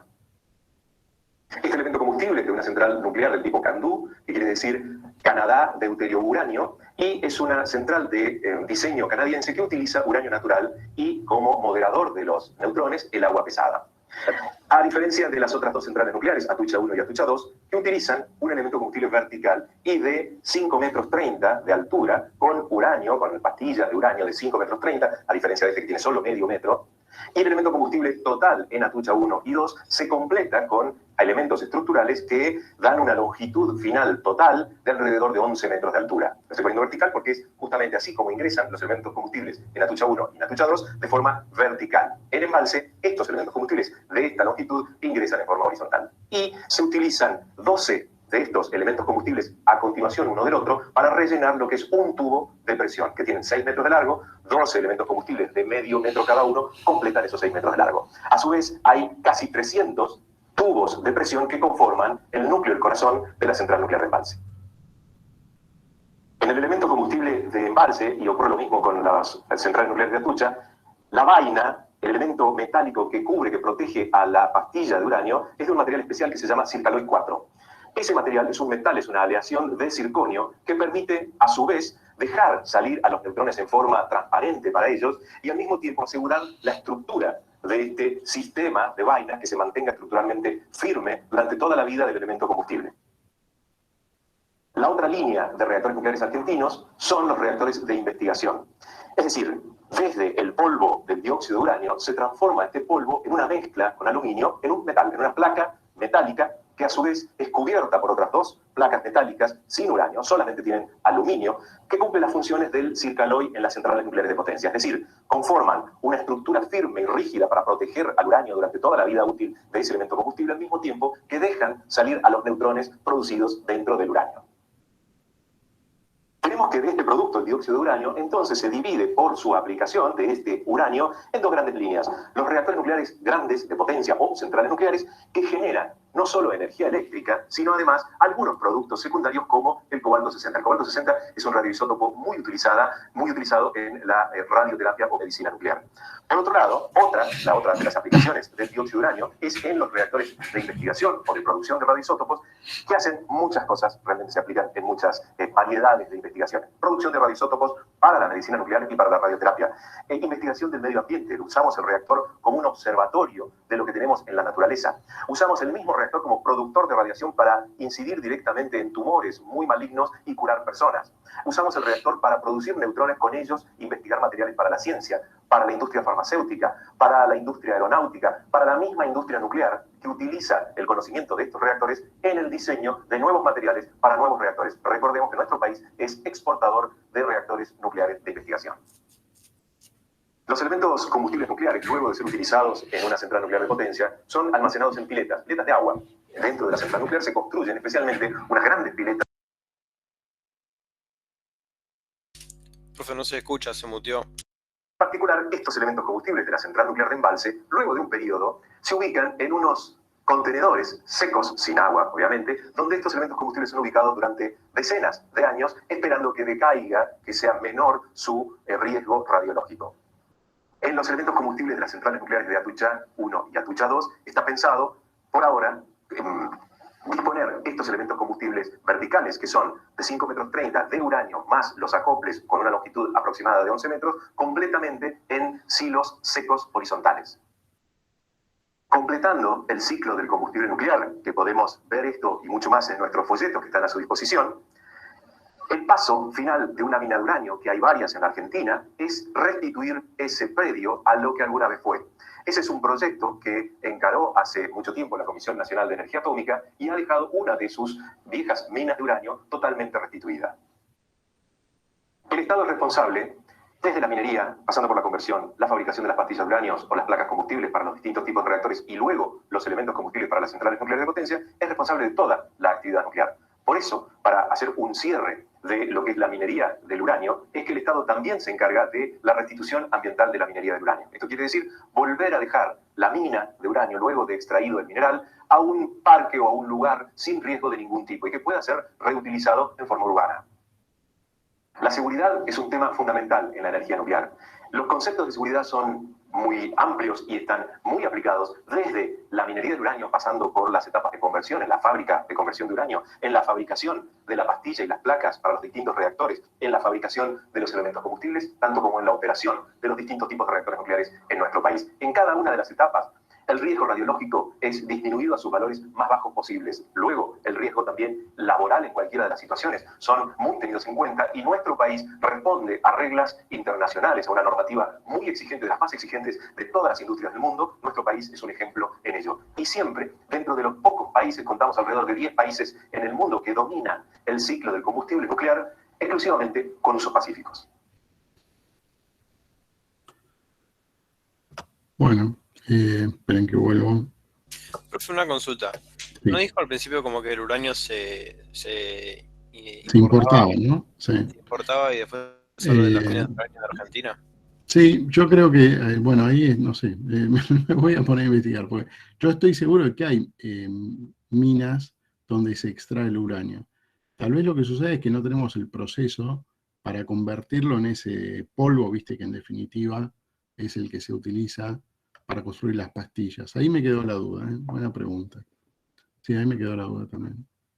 Este es un video que conseguí de la Comisión de Energía Atómica y bueno, sí, tenés razón. Sí, a mí también me quedó la duda. Pero bueno, el proceso en definitiva vieron que es largo, no es como ir a cargar combustible a una estación de servicio, ¿no? Hay un proceso de extracción, procesamiento para elaborarlo, comprimirlo, convertir esas pastillas encerradas en esas vainas de ese material especial, como para que los neutrones, primero que nada, puedan ingresar para producir el disparo y el proceso de la reacción, y después, una vez que ya entró en el ciclo, que puedan salir para seguir, digamos, encendiendo todos los materiales que forman parte de la central. Después, también es como que hay dos diseños, hay varios diseños, pero nosotros en Argentina tenemos como dos diseños, que uno que es el que se emplea en Atucha 1 y Atucha 2, y otro que es el que se emplea en la central de embalse Río Tercero. En embalse Río Tercero es un diseño que justamente está hecho por los canadienses, por eso lo llama CANDU, donde las vainas van así colocadas, como se decía, de forma horizontal, mientras que en Atucha 1 y Atucha 2 van colocadas de forma vertical. Pero bueno, es como que la central de embalse son más cortas, las vainas se disponen de una longitud menor y es como que es más grande en tamaño de diámetro, mientras que en las centrales de Atucha 1 y Atucha 2 no, son más largas, pero el diámetro es menor, lo que termina armando, digamos, el núcleo atómico, donde se ponen las barras para generar la reacción. Pero bueno, es todo un proceso. Y después también, bueno, algo que yo no les había dicho, pero sí, en Argentina están los reactores de investigación. De hecho, el último que se hizo es el RA10, si lo buscan en Google, RA10. Son reactores nucleares. ¿Ese es el CAREN que le dicen? No, el CAREN es otro proyecto que también está en Atucha. Pero eso es un reactor nuclear, para generar energía nuclear. Bueno, energía nuclear que termina siendo después convertida en energía eléctrica. Pero quiero decir, el CAREM es un proyecto para generar energía, mientras que los reactores de investigación no. Son más pequeños, generan mucha menos energía y justamente se los utiliza para investigación. O como también decían ahí, ¿no? Para producir materiales que después se utilizan en radioterapia o bueno, para bombardear zonas cancerígenas y demás, ¿no? Se lo usan en medicina también, aparte de investigación. Esperen que les muestro el otro, y acá viene de la parte de lo que vos habías dicho, ¿no? Que es como un gran termotanque. El otro video es como que ya lo habla un poco de esa manera, pero espera que lo encuentro primero, si no, imposible.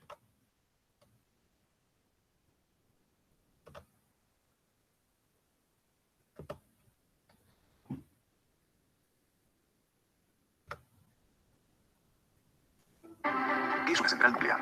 ¿Para qué sirve? Es una planta generadora de electricidad para el consumo Ya lo comparto, ¿no? ¿Cómo funciona? Para generar energía necesitamos mucho calor. Ya lo comparto.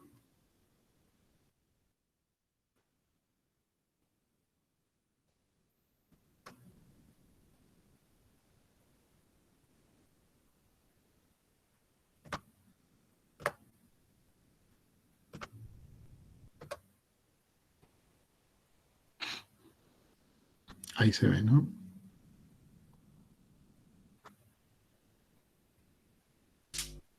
Sí, profesor. ¿Qué es una central nuclear? Sirve. Es una planta generadora de electricidad para el consumo doméstico e industrial. ¿Cómo funciona? Para generar energía necesitamos mucho calor.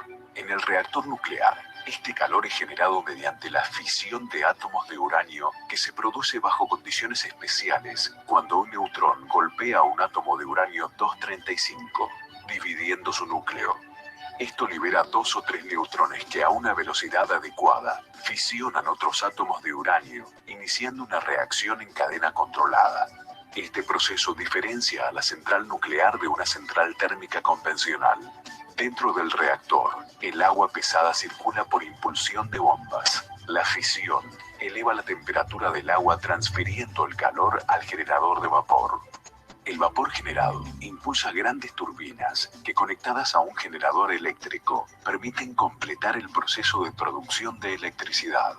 Finalmente, el vapor pasa al condensador. Luego, el agua condensada regresa al generador de vapor para repetir el ciclo. Bueno, ese es el gran termotanque, como alguien había dicho. Bueno. A ver, volvemos a la presentación. Profe, ¿a qué se refiere con agua pesada? Qué buena pregunta. ¿Agua etílica? No. Perdón, etílica no, destilado. No, ya, espera que pongo la presentación y ya te digo. Pongo la presentación y ya te digo. Ahí se ve, ahí. Sí, ahí se ve. Bien. Bueno, ¿qué sucede? ¿Vieron lo que hablaban recién, ¿no? De cómo está armado? Vamos a quedarnos acá para dibujar. ¿Vieron lo que hablaban recién de cómo está armado el reactor? Bueno, ahí más adelante creo que tengo, a ver si no me adelanto. Bueno, supongamos acá. Este es un ejemplo, pero no tenemos nosotros una central como la que está en este dibujo. Lo que pasa es que como dibujo representativo tenía todos los ítems y me pareció apropiado. ¿Por qué digo que no es como las que tenemos nosotros? Porque fíjense que esta parte, que sería como lo que se nombraba ahí el condensador, son estas como grandes chimeneas que a veces se ven en las películas yanquis, porque justamente en Estados Unidos tienen esta característica.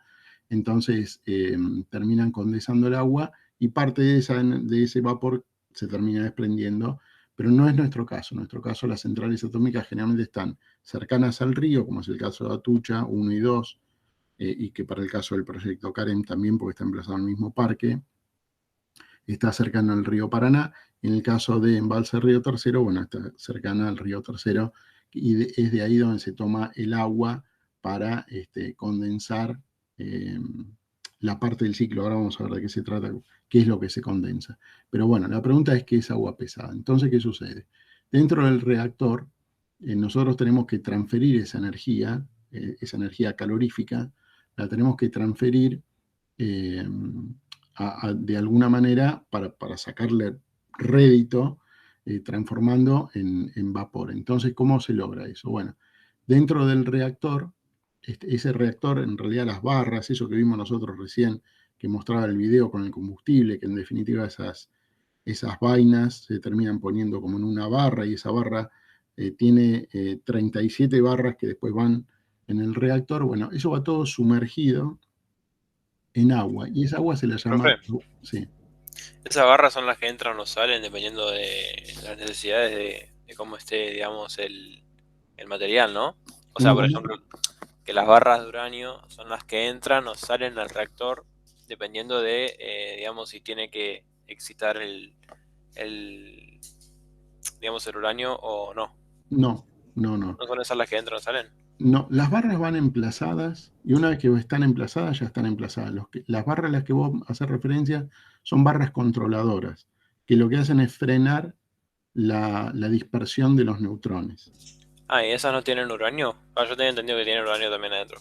No, las que son parte del combustible, sí, son las que tienen uranio, que es como la que vimos en el video recién.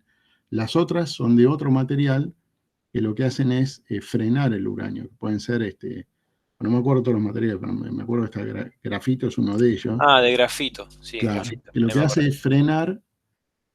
Suponete que vos tenés que detener el reactor, ¿no? Que ya entró en ciclo, y vos lo tenés que detener. Bueno, entonces vas poniendo entre las barras, que ya están, no es que las vas poniendo, porque son todos grúas que se mueven, porque no puede haber nadie ahí adentro, pues todo es radiación pura, está diseñado de esa manera. Entonces, a través de grúas se van moviendo esas barras que van a frenar, digamos, la dispersión de los neutrones para que no siga el mismo proceso de reacción en cadena. Y de esa manera podés detener el proceso de reacción en cadena. Eso sería si lo quisieras apagar completamente. Lo que también se usa es para moderar la potencia. Cuando de repente vos decís, bueno, esta central atómica puede generar, no sé, tantos megavatios de potencia.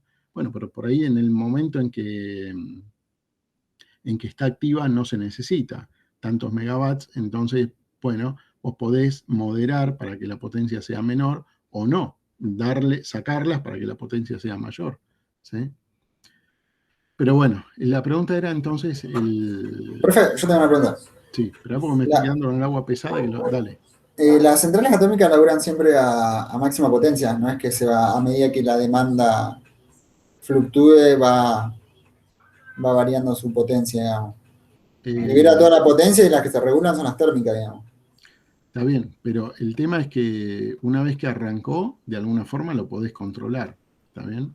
Pero que, por ejemplo, si necesitas mayor cantidad de vapor, ¿pones más barras o menos barras a fisionar? No, a fisionar no. El combustible, una vez que se encendió, se encendió. Lo que haces es detener, con las barras de control, para que no siga generando con la misma potencia el reactor. ¿Me explico? Sí, sí. Por decir de alguna manera, imagínense, no sé, voy a tratar de hacer un ejemplo que obviamente que dista muchísimo, pero para tratar de ser un poco más gráfico.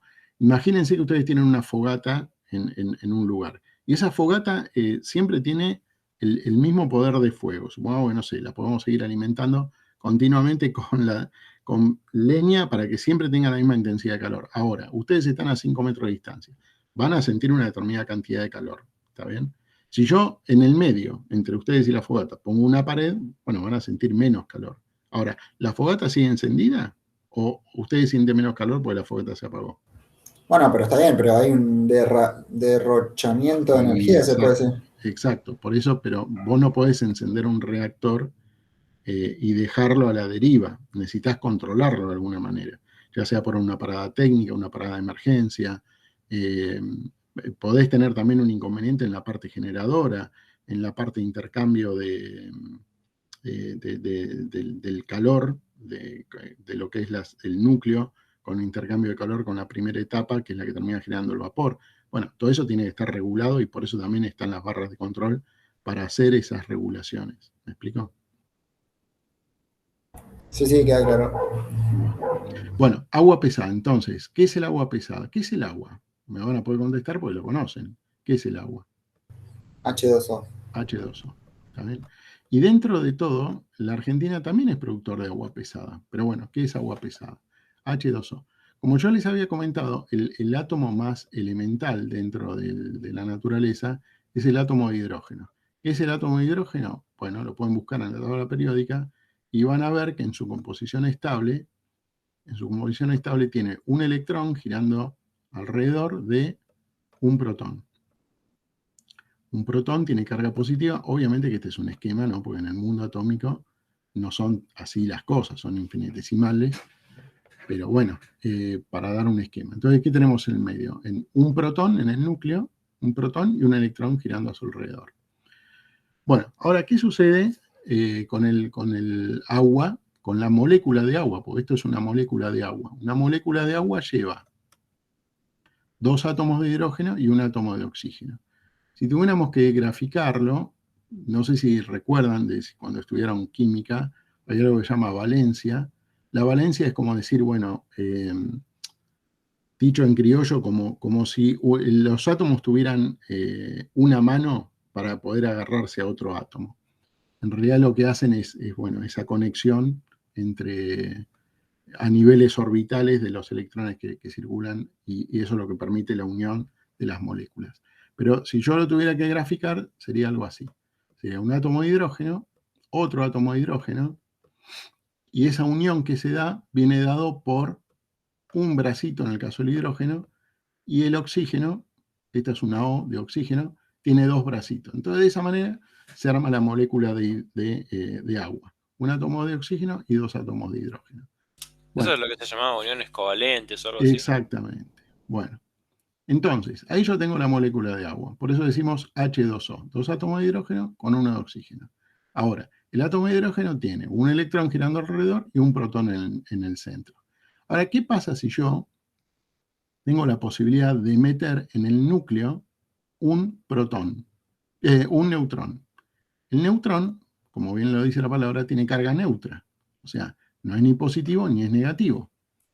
Pero, para darles una idea, la masa del protón, si la masa del protón es 1, por poner un valor, la masa del electrón es, no sé, una millonésima parte de la masa del protón, la masa del electrón. Entonces, la masa del neutrón tiene la misma masa que el protón. O sea, si ahora yo le agregué un neutrón, el peso que tiene ahora este átomo de hidrógeno ya no es 1, es 2. O sea, químicamente sigue siendo un átomo de hidrógeno. ¿Está bien? Lo que pasa es que le hemos agregado un elemento más al núcleo, que es un neutrón. Bueno, sigue siendo un átomo de hidrógeno, pero ahora es más pesado, pesa el doble. Antes pesaba 1 por el protón que tenía el núcleo, y ahora pesa 2, porque aparte del protón tiene el neutrón. Entonces, si yo logro meterle un neutrón a este átomo de hidrógeno, y luego lo hago con otro átomo de hidrógeno, y esos 2 átomos de hidrógeno los uno a un átomo de oxígeno, tengo el agua, no sé, no deja de, es una molécula de agua, pero ahora pesa el doble. Por eso se lo llama agua pesada. O sea, la única diferencia es que en las moléculas del H2O, las moléculas de hidrógeno tienen un neutrón En el núcleo. de más en el núcleo. Sí.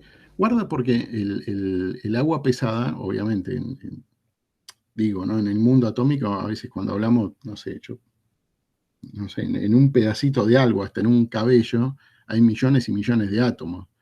Pero por ahí en un vaso de agua, tal vez existe alguna molécula que contiene algún átomo de hidrógeno con un neutrón. O sea, no es algo que no se consigue en la naturaleza, pero tampoco es algo que abunda en la naturaleza. Es un átomo que es un isótopo que se llama y se mantiene estable. Lo que pasa es que no es, si uno tuviera que buscar un átomo de hidrógeno que contenga un neutrón en el núcleo, y se invertiría tanto dinero que no tendría sentido. Lo que es más fácil es inyectarle un neutrón a los átomos de hidrógeno en el agua. O sea que el agua pesada se fabrica en un laboratorio, ¿o no? Exactamente. Se Y fabrica. una vez que perdón, una vez que, digamos, entra en el proceso, que se calienta hasta que se convierte en vapor, cambia de estado, y No, después ahí está el tema. No se convierte en vapor, se porque transforma. justamente el agua, esta agua pesada, primero tiene dos utilidades. La primera, que ¿por qué no se pone agua común? Esa sería la primera pregunta, ¿no? Bueno, ¿por qué no se pone agua común? Bueno, justamente porque el agua pesada, al tener un átomo de neutrón en el centro, lo que hace es de barrera para aquellos neutrones que están escapando del reactor. ¿Me explico? Se lo utilizan como un elemento de protección o incluso como un elemento para estar dentro del reactor y ser calentado a temperaturas. ¿Qué sucede dentro del reactor?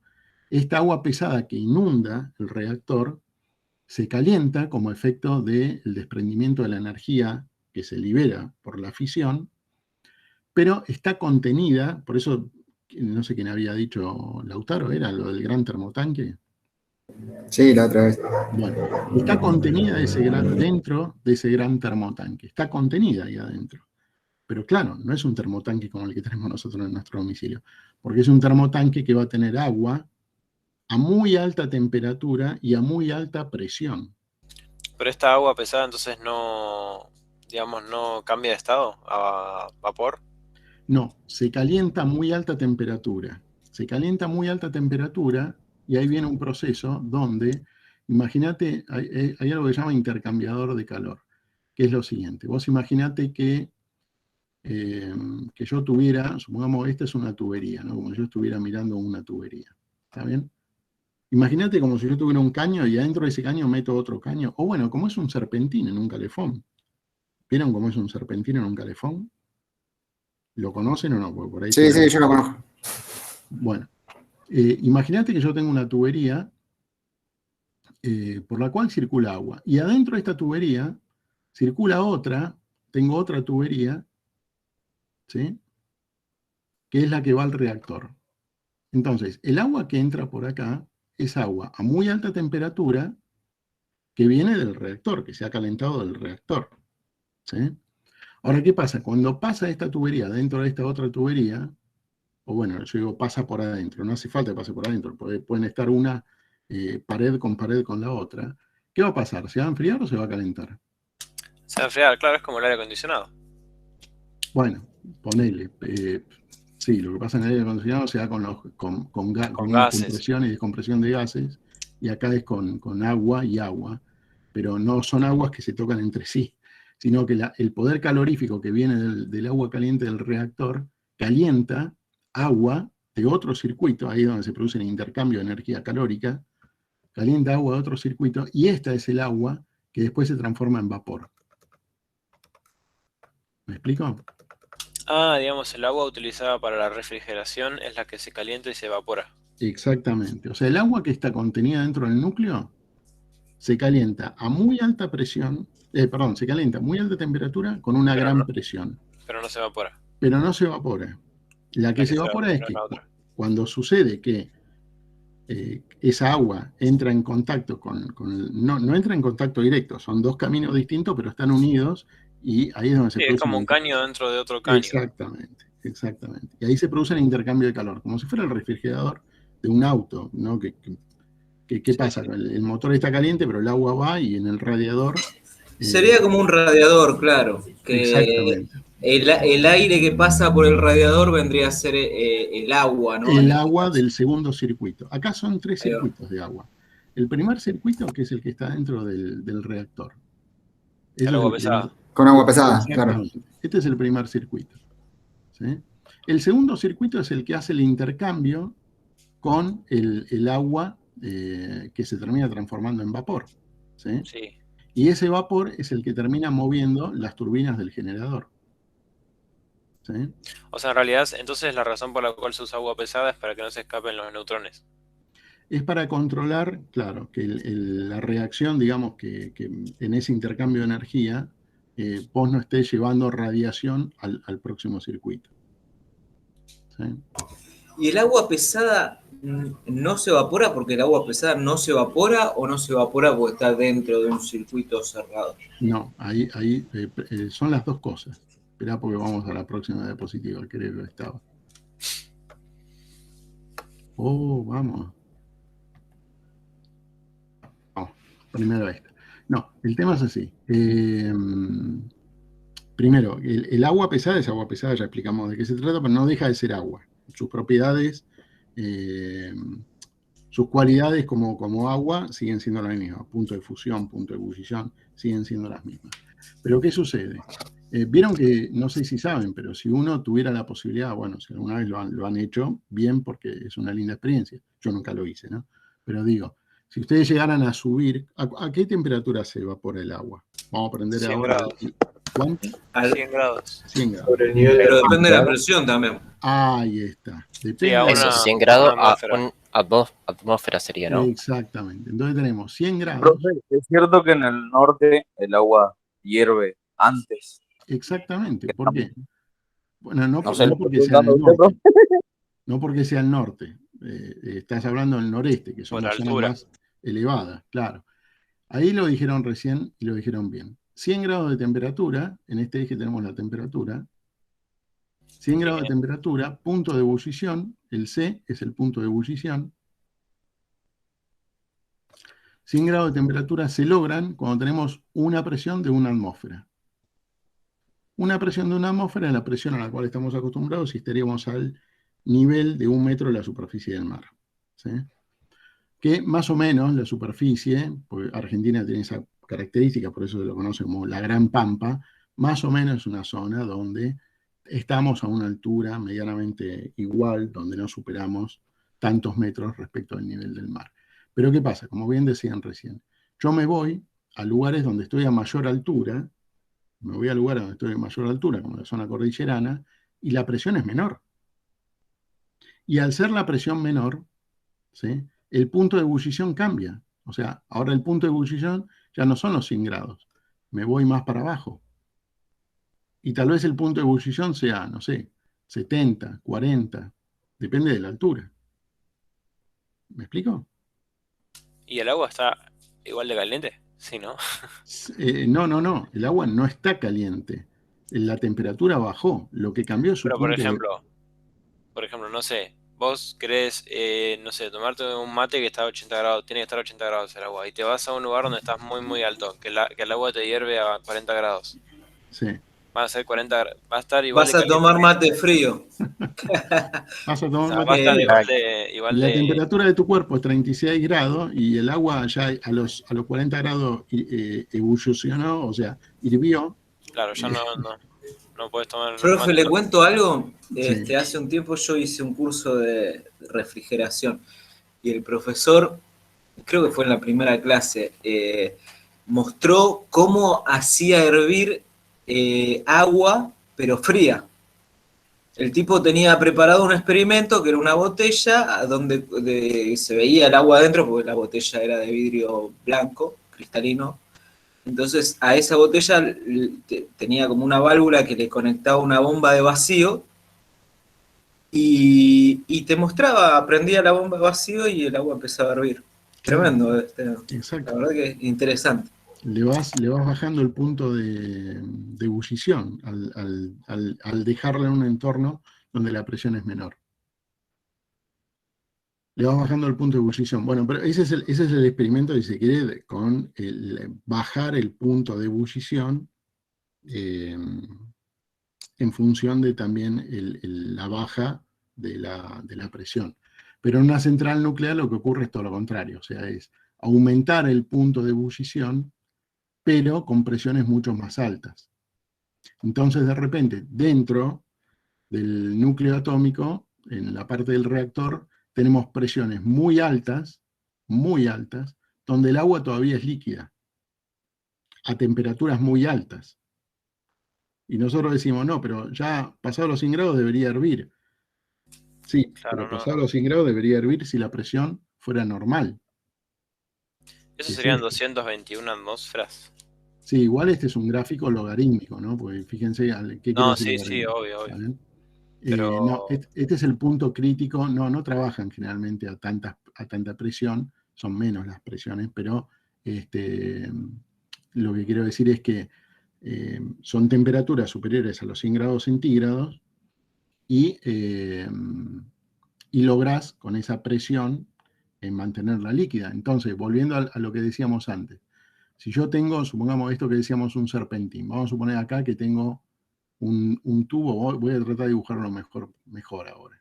En vez de que sea un tubo adentro de otro, voy a hacer un serpentín. Yo acá profe, tengo, sí, y esa agua pesada siempre se mantiene en el mismo circuito, digamos, nunca entra en contacto con otra presión, ¿no? exactamente, siempre Porque si se no se mantiene, evaporaría al toque, si no. exactamente, siempre se mantiene en el mismo circuito. Por eso, viste que se había dicho ahí con granatino que era un gran termotanque. Claro, está todo contenido dentro de ese mismo circuito, ¿sí? Entonces, bueno, tenemos ahí, supongamos, una tubería. Y lo que voy a dibujar ahora, supongamos que sea la tubería que viene del agua que se calentó adentro del reactor. Entonces viene el agua que se calentó adentro del reactor y supongamos que pasa así, ¿no? Como que está solidaria con esto, como está enrollado, imagínense un caño enrollado, ¿no? Como si fuera, por eso digo, como una serpentina. Entonces, ¿qué pasa? El calor de las paredes de estos tubos van a transferirle calor a la tubería que está acá adentro, ¿sí? Entonces yo acá estoy ingresando con temperaturas de, no sé, supongamos 250 grados, ¿sí? 250 grados. Y con una presión muy alta, o sea, esto es el líquido, lo que está acá, no es vapor, ¿está bien? Vuelve al reactor, va a volver a menos temperatura. Bueno, ahí está el chiste, tal vez volverá a una temperatura tal que va a caer de vuelta por el circuito, va a caer de vuelta en el reactor y se va a volver a calentar y va a volver a subir. Como es lo que pasa con la famosa cafetera italiana, vieron que sube la temperatura y el agua sale por arriba en la cafetera. Bueno, entonces tengo esta agua supongamos que está a 250 grados y que sale del reactor. Y claro, al pasar por acá tengo agua de otro circuito, pero esta agua por ahí está a una atmósfera. Esta agua está a una atmósfera. Y si está a una atmósfera, ¿a cuánto va a hervir? 100 grados. A 100 grados ya de este lado que voy a tener vapor. ¿Sí? Bueno, ahí es donde se produce este intercambio calorífico. Entonces, de esa manera, yo logro transferir, sin que esté en contacto el agua que está dentro del reactor, logro transferir esa energía, que la estoy transfiriendo de manera térmica, de un circuito de agua a otro circuito de agua, y este vapor que tengo como consecuencia de esa transferencia de energía térmica entre el primer circuito y el segundo circuito, bueno, es el vapor con el cual termino moviendo las aspas de una turbina para, como consecuencia del movimiento cinético de esa turbina, generar energía eléctrica con ese generador. ¿Me expliqué? Sí, profe, se entendió. Profe, una pregunta, capaz usted no lo sabe, ¿no? Pero yo le pregunto igual. Y por ejemplo, en el espacio, ¿qué presión hay?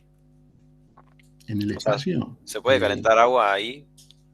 En el espacio no hay presión. ¿No hay presión o no? No hay presión. Por eso muchas veces las películas que nosotros vemos, viste, de ciencia ficción, bueno, todas las películas, bueno, lo que pasa es que a uno también le gusta la fantasía, entonces es como ese, está bien, no va a poner en juego las leyes de la física, ¿no? Pero vieron que muchas veces están los astronautas y qué sé yo, por ahí se le rompió una fisura en el casco y cuando esas cosas pasan ya es algo terminal, se acabó ahí.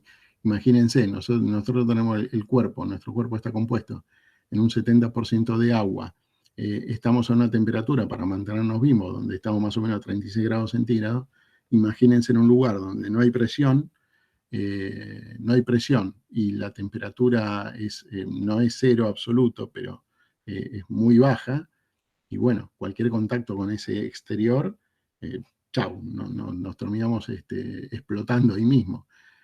Por eso que las películas a veces son, ¿no? Hay que tomarlas como alguna parte de realidad y otra parte de fantasía. Pero en el espacio no hay presión, no hay presión. Por eso están los trajes espaciales, ¿no? Para poder construir como un mini mini mundo dentro de la nada para que se pueda desplazar.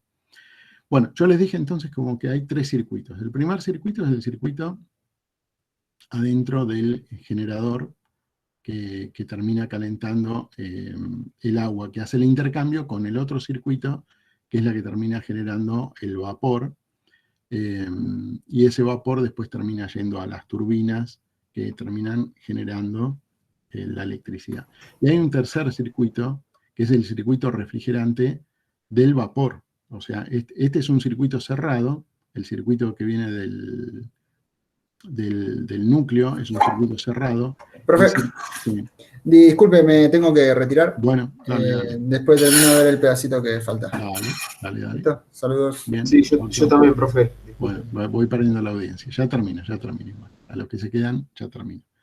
Así no desesperamos. Pero bueno, este primer circuito es un circuito cerrado. El segundo circuito también es un circuito cerrado, donde el agua continuamente se condensa y se evapora, se condensa y se evapora, se condensa y se evapora. Bueno, ¿dónde se condensa? Bueno, al pasar por las turbinas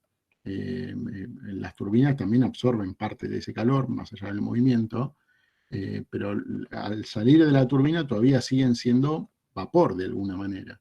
No es que como salida de la turbina tengo el agua en forma líquida.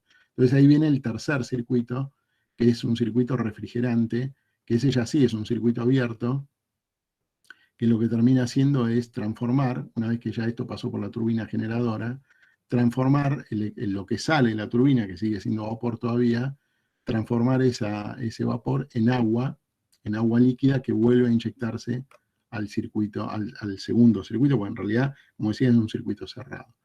Y este circuito es un circuito abierto, que por eso vieron que les comentaba, Atucha 1 y Atucha 2. De ahí sacan el agua del río, por ejemplo. Exactamente. Atucha 1 y Atucha 2 lo sacan del río Paraná, embalse Río Tercero, y bueno, acá hay toda una obra civil donde se trata de que el agua que se tome, cuando se devuelve, esté a la misma temperatura que se tomó para no afectar la biodiversidad y todo eso, ¿no? Por eso hay veces que los recorridos entre que se toma el circuito de agua y que se devuelve son también como a cielo abierto, con grandes superficies para que el agua, que en este intercambio también se calienta, bueno, cuando llegue al río ya esté a la misma temperatura, si no estaríamos alterando la biodiversidad del recurso donde se está tomando esa agua. Así que son 3 circuitos. El que está dentro del reactor, que calienta el segundo circuito, que también es un circuito cerrado, que termina moviendo las turbinas, y el tercer circuito, que es el refrigerador, el condensador, que termina permitiendo que vuelva a hacer agua el vapor y, bueno, se repita nuevamente el ciclo. Con lo cual, entonces, ¿qué tenemos? Energía nuclear. La energía nuclear termina generando reacciones nucleares. Como consecuencia de las reacciones nucleares, si se quiere, lo negativo es la radiación, porque hay otros desprendimientos, más allá de la energía térmica, hay otros desprendimientos, ya vamos a ver rayos alfa, beta, gamma, X, ¿sí? Que son rayos con alguna peligrosidad. Bueno, y después eso lo recuperamos como energía térmica en un intercambio de calor entre los circuitos, que es lo que acabamos de nombrar. Ese intercambio de calor lo que terminamos haciendo es convertir el vapor en movimiento en una turbina, eso es energía mecánica, y el generador, que está solidario con esa turbina, termina generando lo que es la energía eléctrica. Bueno, es un gran resumen, si se quiere, de todo esto. Bueno, Atucha 1 está en la zona de Zárate, en Lima. Acá, bueno, se ve justo la foto, acá estaría el río, donde se toma el agua para lo que es el tercer circuito. La potencia que genera es más o menos 362 megawatts. Este sería ¿Esto qué es, por hora? Sí, a ver, siempre está en su máximo régimen. De hecho, lo podés ver en la página de Camesa, ¿sí? Siempre está en su máximo régimen. Esta es la potencia máxima, pero más o menos siempre está en este nivel. Estos son los generadores que están en Atucha 1. Y bueno, acá tendríamos que describir ya las partes de un reactor nuclear, pero ya que empieza a bajar la audiencia, este va a ser el punto de partida para la próxima, ¿sí? Así que bueno, nada, este es un recorrido de cómo más o menos se construye la energía atómica, que en definitiva después termina siendo energía eléctrica. Lo que vamos a ver, ya retomamos de acá, pero si quieren hago un resumen breve. Hablamos un poco del combustible nuclear hoy. No hablamos, y es lo que quería comentar, porque lo hablamos muy por arriba, de las barras, lo mismo que las barras de control, que era lo que nombrábamos recién como para esas que suben y bajan y que lo que termina haciendo es el control de la potencia del reactor. El moderador, que es lo que nombrábamos recién, son las barras, perdón, las barras no, la construcción que termina, digamos, limitando los escapes de las distintas radiaciones, estas que había nombrado, rayos alfa, beta, gamma, X, y los propios neutrones, que también son producto de la radiación. El líquido refrigerante, que también hablábamos un poco recién, con los 3 circuitos. Bueno, la parte reflectiva, que lo que hace es tratar de poner una barrera para que los neutrones, digamos, para las barras, el material radiactivo tiene un costo, ya lo vimos, ¿no? Todo lo que cuesta desde la extracción hasta el uso. Entonces, lo que se busca es que los neutrones que se desprendan, bueno, captar la mejor cantidad de ellos. Entonces hay determinados materiales que hacen que algunos neutrones, pues no se puede con todo, pero algunos hagan como un rebote cuando se están alejando del reactor y vuelvan al reactor, y de esa manera sigan utilizándose para mantener en movimiento el proceso en cadena. Bueno, y después el blindaje, que es toda la estructura, ¿no? Generalmente son paredes de plomo que hay en el interior, más las paredes de hormigón que hay arriba, cubriendo todo el núcleo. Esta estructura, este diseño, es una cúpula que es mucho más seguro que lo que fue la central, por ejemplo, que bueno, es otra de arquitectura, que la central de Chernobyl, que era como un edificio cuadrado, donde la estructura del techo también era de hormigón, pero no tenía la misma resistencia que la cúpula que tenemos nosotros en Atucha 1 y Atucha 2. Pero bueno, nada, eso es otra historia, no viene al caso. Bueno, hasta acá estamos. Bueno, profe, muy copado, bueno, muy interesante. Me alegro. Sí, está muy bueno, profe, la verdad que está bueno. ¿Hay así alguna bibliografía ampliatoria como para, o ya como con lo que me decís vos ya está más o menos? No, lo que tengo se los voy a subir. Lo que tengo se los voy a subir. Aparte de la presentación, los videos que vimos también les voy a dejar un enlace. Y sí, hay algo de bibliografía, así que si interesa la dejo. Sí. Bueno, profe. Bueno, nos vemos. Dios Bueno, profe, mediante. nos vemos. Buen fin de semana. Nos vemos, profe. Muy buena clase. Chao, profe. Buena Bueno. clase. Chao, profe. Gracias. Nos vemos Dios mediante la semana que viene.